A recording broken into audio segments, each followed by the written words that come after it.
కూడా వెయిట్ చేయాలంటే పిలుస్తారంటండి 35,000కి కొంచెం అటు ఇటుగా నాకు రూరల్ ప్రజలు మెజార్టీ ఇవ్వడం జరిగింది. కౌంటింగ్ పూర్తయిన తర్వాత అన్ని విషయాలు కూడా మీతో మాట్లాడతాను. ఈ సందర్భంగా రాష్ట్ర ప్రజలకి ప్రపంచంలో ఉండే తెలుగు వాళ్ళందరికీ విజ్ఞప్తి చేస్తూ ఉన్నా, ఒక మంచి నిర్ణయం తీసుకున్నారు మీరు. ఎందుకంటే జగన్ గారు ఒక్క అవకాశం ఇవ్వండి అని అడిగారు. అందుకే ఆ ఒక్క అవకాశం ఇచ్చేశారు.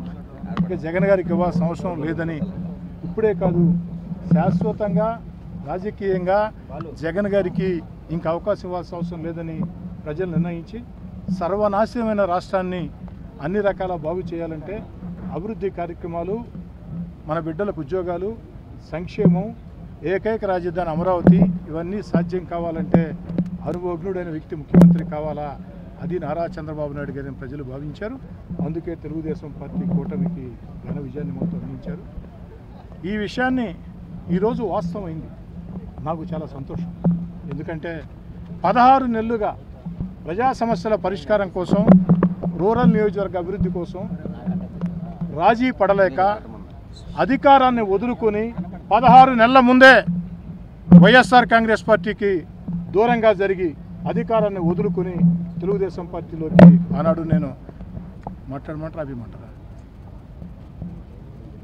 రావడం జరిగింది. ఆ వచ్చిన రోజే నేను స్పష్టంగా చెప్పడం జరిగింది, ఈ రాష్ట్రంలో వైఎస్ఆర్ కాంగ్రెస్ పార్టీ ప్రభుత్వం ఏకపక్షంగా వ్యవహరిస్తూ ఉంది.